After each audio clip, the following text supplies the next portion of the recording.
Hello, hello. Heads up.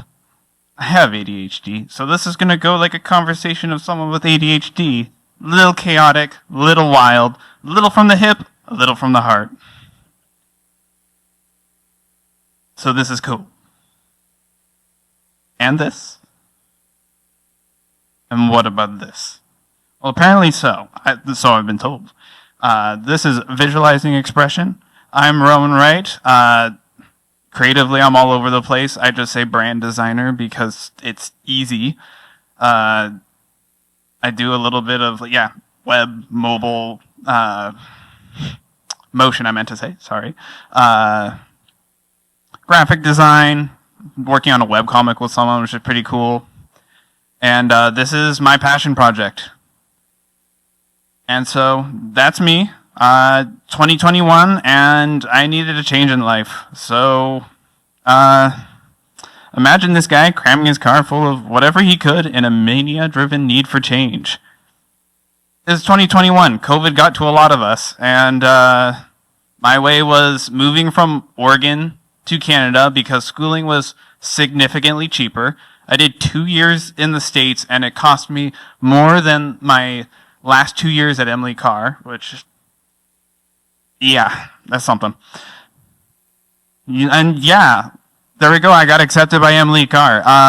I was not expecting this. I was expecting to go to VIU in Nanaimo because it was an hour away from my grandparents where I went to live. And so I got this, and I'm like, okay, what does it mean to move to a whole different city when I've only ever lived basically in 2 cities with family around? It was a wild adventure to figure that out.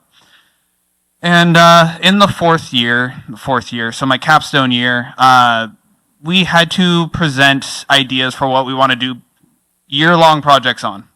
My 2 ideas were how do we proceed, which is how do we navigate conflict in a productive, meaningful way, just because something that I had done a lot of research into, and I'm like, this feels like something that could be talked about more. And the other idea, which ultimately won, was perception filters, finding commonality to work together, and it was finding commonality from people who are neurodivergent and neurotypical, and how do you bridge that gap? Because there's a lot of really well-meaning people who have neurodivergent conditions that just don't really, they have a hard time connecting and can't necessarily pinpoint what it is. And so some of the initial research was for 6 weeks, I did 3 posters a week. The whole idea was like, hey, I want to like subvert Helvetica because it's supposed to, it's like it's Swiss design. That's all I can say. I wanted to subvert Swiss design, and so I tried all of these different ways to like break it down and talk about different things that I was going through that I felt could be talked about a little more. But it felt like something was missing, and it was starting to just feel a little too sterile for what I wanted to go for. And so I found these guys. I had a friend who was like, I like highlighters, you should try them out. And I'm like, okay, I mean, yeah, I've used them before, but then like really got into doodling with them. I'm like, oh, these things are cool. They have some potential. And so I held a workshop at Emily Carr where a bunch of us with ADHD just drew about our experiences with ADHD. And it's amazing what people shared with me and the different experiences that they had. And I just love seeing the perspectives. I love the bees in the head, or bees and balloon headed. So good. But like people showed it differently, some more abstractly. And eventually I'm like, hey, this feels like a commonality. And so I compiled it in a zine, calling Visualizing ADHD. And it's an 8-page zine, so it can't hold much. So to talk about the whole experience, it also had like a social media component that was held in a belly band. And when I approached this ADHD project, I was trying to go from the perspective of like, hey, we as a community are experiencing something, but how do I, as one person who is doing this over 1 year, tackle a project that is about a whole communal experience? So started getting to the point of like, hey, maybe I should talk about my experience some more. And one of the ways that I explored my experience was through AR, and augmented reality is like a really cool way of like giving someone an experience. And I stumbled into it because I had an instructor be like, you should try this as like a design sprint. And I took it so far, and it's just like kind of like the look on his like face when I started taking it this far. He's like, okay, I was not what I was intending, but you go for it. It's the ADHD hyperfixation.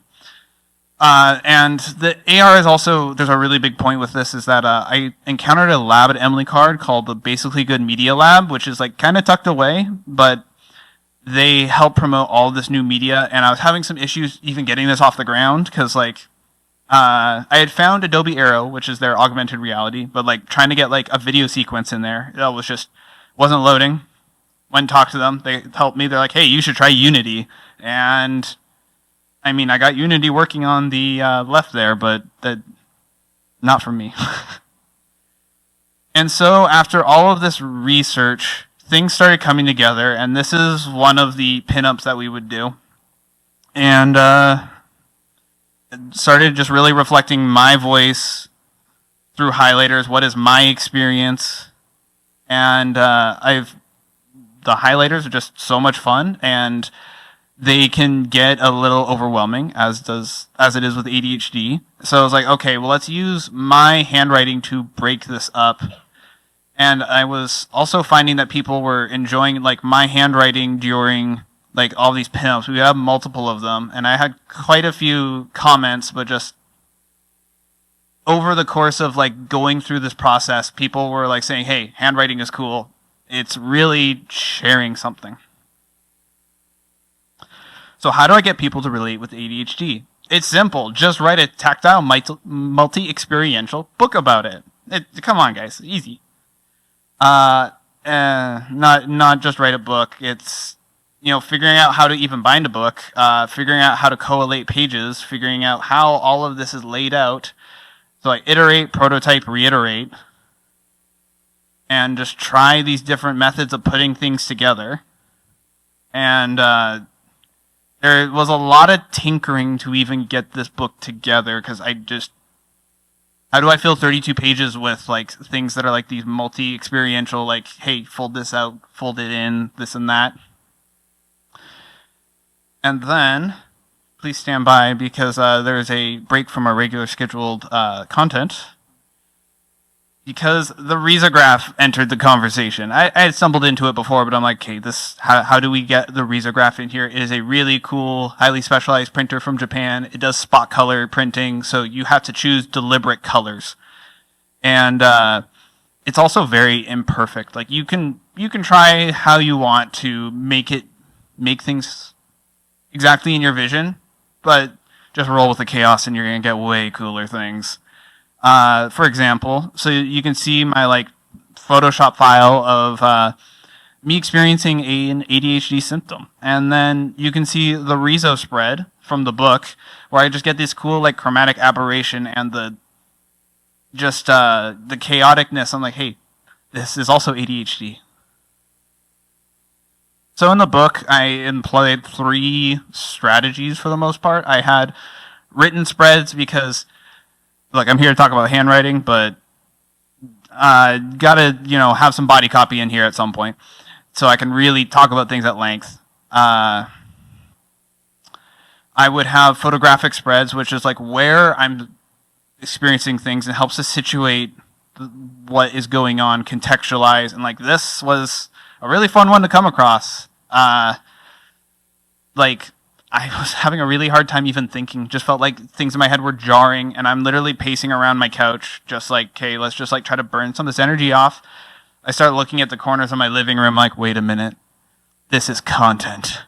And then I also have experiential spreads. I wanted the book to be fidgety. I wanted it to reflect ADHD, and here we have the table of contents right in the middle of the book, because it's ADHD. Of course, it's not a linear journey.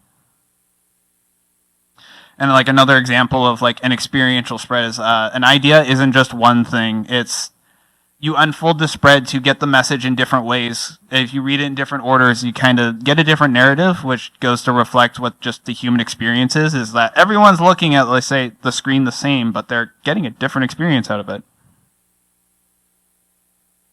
And so I really did fall in love with AR. So the book had 3 animated spreads, and here's my friend's hands just doing some AR. And then I guess submitted it to a couple of awards and got some honorary mentions, which is really cool.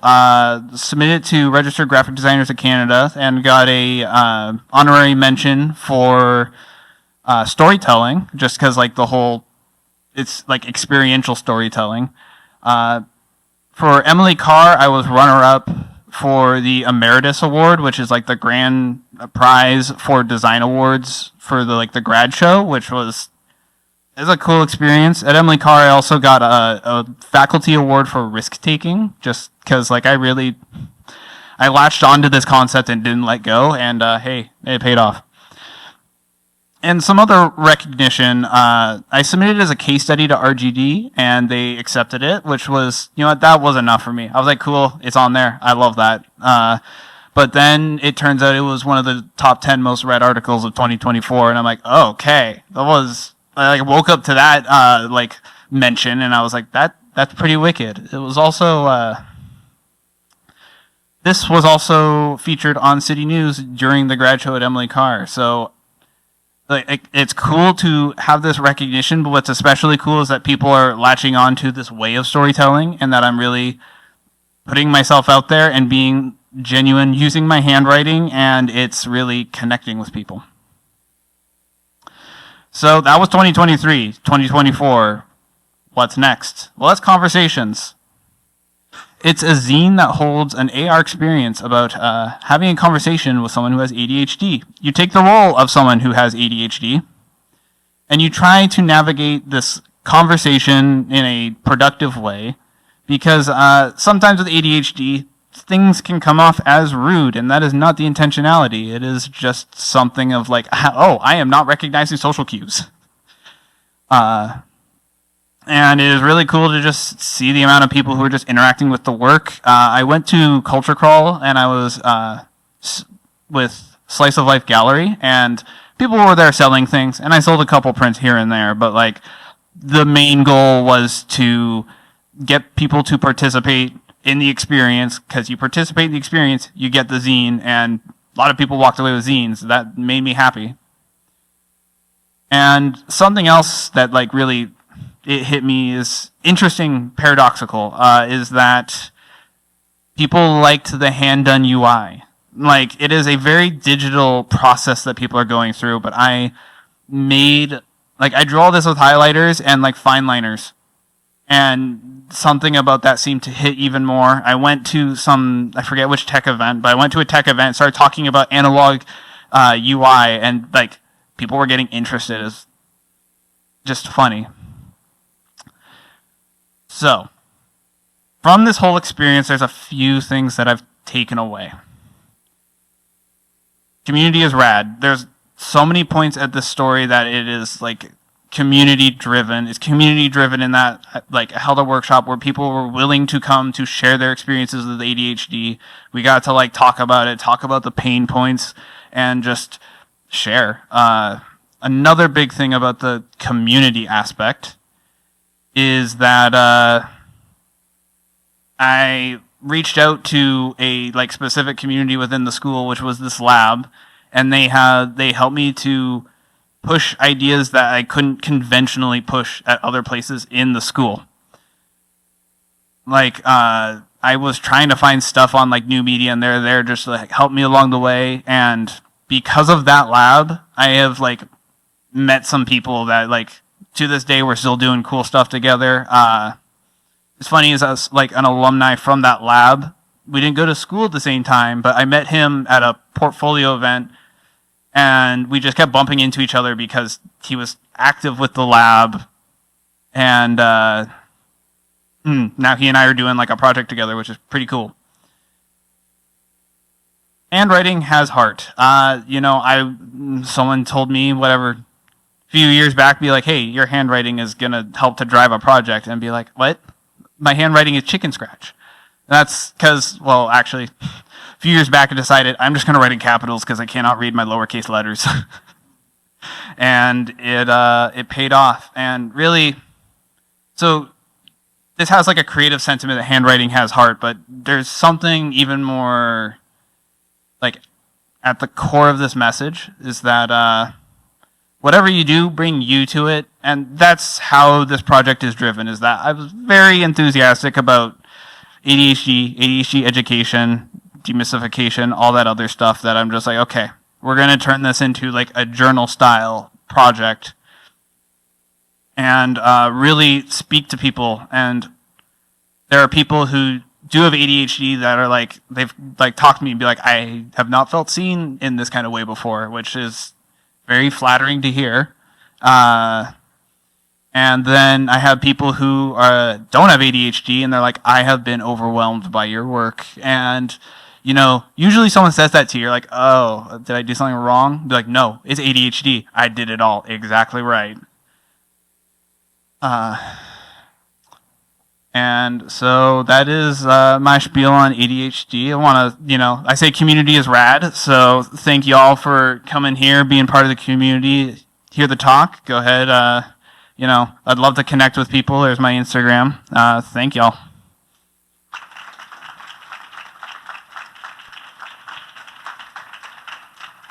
Thanks so much. Okay, we have some time for questions, and I think people maybe want to hear about, you know, how you got into facilitating the workshop, or more about Rezo. And we have a couple prints, Type Brigade prints, to give away for anyone who asks questions. So, if we have any questions for Rowan, just raise your hand. Oh yeah. Here, I'll just run this over to you. I was just going to shout, but it's better if I don't. I also graduated from Emily Carr long ago, and I imagine it was John Hannon and the Rizzo that. Did you work with John? I did work with John a little bit, you know, no, Kathleen was there. Oh, Kathleen's amazing. So, yeah. Like, she helped me along the way, because I was in the Rezo so much that, like, people just started being like, oh, that's the Rezo guy. Yeah. Like, legitimately, I had people coming up to me and be like, oh, you're that guy who prints. And I'm like, yeah, I'm that guy who prints. Well, John brought the Rizzo in, and it wasn't operational before I graduated, unfortunately. But I've been infinitely jealous of everybody who's been able to play with that machine ever since. And I am also a person with ADHD, and your work really resonates quite a lot with me. And I think it's beautiful that you were, you know, allowed to carry on with that project, for one thing, and for another thing, that you really just like ran with it all the way. Wonderful project. Thank you. Yeah. And I will say on the Rezo front, if you want to play, Steph Ford Studios.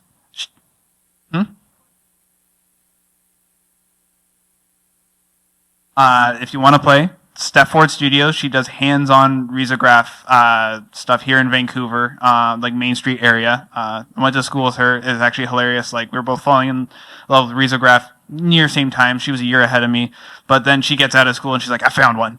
And now she managed to get a second one and has like 15 drums or something like that. So that's amazing. Yeah. And then the next question is there another way to connect with you other than a meta product if you have opted out of such things?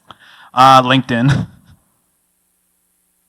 And we do have your website on your slides, I do, right? Stuff on there? I don't know that my website is on. You know, I should have put the website on. We have it on our slides for later, so we can make sure to call that out again. Yeah, that's great. You have any more questions? Yeah. I was just going to ask if you have any zines on you that I can purchase. Not purchase, but actually I should have mentioned this. I brought the participatory zine. So you participate in the zine, you get the zine. Oh, wow. Okay. So, yeah, maybe we'll take another question if we have it, but then we'll have a little break, so maybe people can try that, or we'll do it at the end. I just want to say thank you so much for what you shared, because I live with my husband that has ADHD. My kid has ADHD.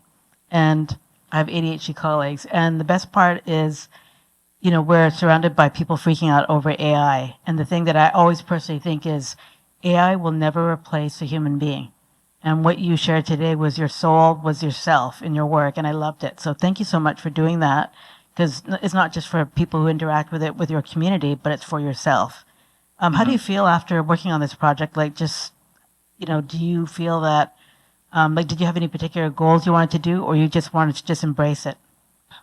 I mean, there was a second where I was really ambitious with this project. I'm like, I want it to be a platform where people different mental conditions can like have their voice visualized.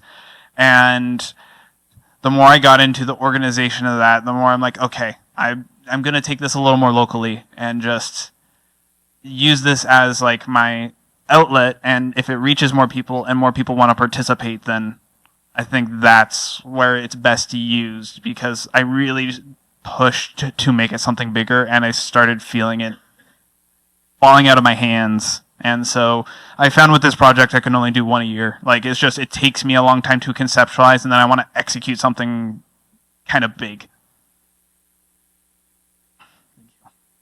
Yeah, well, I think we can. Oh, yeah, here. One last one. Yeah, so I actually know Rowan, but I don't know anything about the Riso printer. I mean, I know a bit about printing technology, but is there something more to say about what a Riso is? I'm curious to know more. So it's a spot printer. You have to print with specific colors, so you're very deliberate about what you print with. It's like kind of, a good way to put it is a digital silk screen. Like, it makes a stencil around the drum, and it prints from that stencil, so it's like the equivalent of like a transparency. Pushes the ink through, and it's really good at like mass production. That's why it was made. But then artists are like, hey, this is cool. The colors blend really nicely, and there's all sorts of oddities you get out of it, which is why it's loved.